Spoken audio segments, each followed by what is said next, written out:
रवि एक मामूली भिखारी जो मुंबई की सड़कों पर भीख मांगकर अपनी जिंदगी गुजारता था। रोज की तरह वह चर्च गेट स्टेशन के बाहर बैठा रहता, राहगीरों से एक एक सिक्का मांगता और पेट भरने के लिए किसी ढाबे से बचा खुचा खाना इकट्ठा करता। लेकिन उसके भीतर कुछ अलग था। वो सिर्फ एक भिखारी नहीं था, उसके पास एक सपना था, कुछ बड़ा करने का, कुछ बनने का। एक दिन जब वह भूखा और निराश बैठा था, तब एक बुजुर्ग आदमी ने उसे एक किताब दी, सोचना और अमीर होना। रवि को पढ़ना लिखना नहीं आता था, लेकिन उसने ठान लिया कि किसी तरह इसे पढ़ेगा।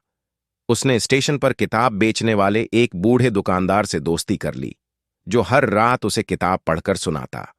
रवि ने इस किताब से सीखा कि अगर सोच बड़ी हो तो हालात मायने नहीं रखते। उसने खुद से वादा किया कि वह भिखारी बनकर नहीं मरेगा।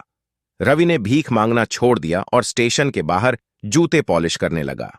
उसके पास एक पुराना ब्रश और कुछ पॉलिश थी, लेकिन मेहनत करने की चाहत थी। उसने ग्राहकों से सिर्फ तब पैसे दीजिए अगर मेरा काम पसंद आए, कहना शुरू किया। यह नई सोच लोगों को पसंद आई और जल्द ही उसका काम चल पड़ा। लेकिन रवि यहीं नहीं रुका। उसने जूते चमकाने के दौरान ग्राहकों से बातचीत शुरू कर दी। किसी से बिजनेस के बारे में पूछता, किसी से पैसा कमाने के तरीके सीखता। वह धीरे धीरे एक नया रवि बन रहा था। एक दिन एक अमीर बिजनेसमैन ने उससे जूते पॉलिश करवाए और कहा, रवि, तुम में हुनर और आत्मविश्वास है, तुम्हें सिर्फ सही दिशा की जरूरत है। रवि ने हिम्मत जुटाकर उनसे पूछा, सर, अगर आपके पास 500 रुपये होते तो आप इनसे कैसे बिजनेस शुरू करते? बिजनेसमैन मुस्कुराए और बोले, अगर मुझे शुरू करना होता तो मैं स्टेशन पर चाय बेचने का स्टॉल लगाता।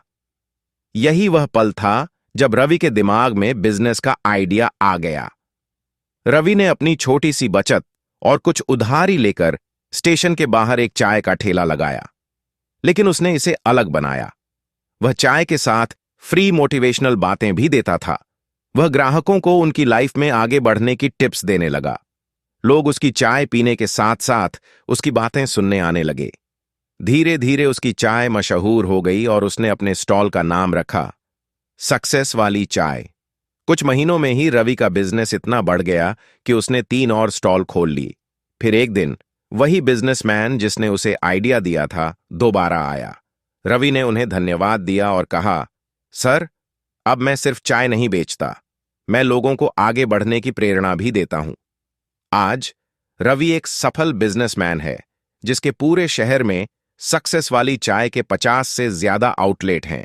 जो कभी सड़क पर भीख मांगता था, आज वह सैकड़ों लोगों को रोजगार दे रहा है। सीख, किसी की मदद के इंतजार में मत बैठो, खुद की मदद खुद करो। छोटे से शुरू करो, लेकिन बड़ा सोचो। हार मत मानो, क्योंकि आज का संघर्ष ही कल की सफलता है। अगर यह कहानी आपको प्रेरित करती है तो इसे जरूर शेयर करें। कौन जाने अगला बड़ा बिजनेसमैन आप ही हो।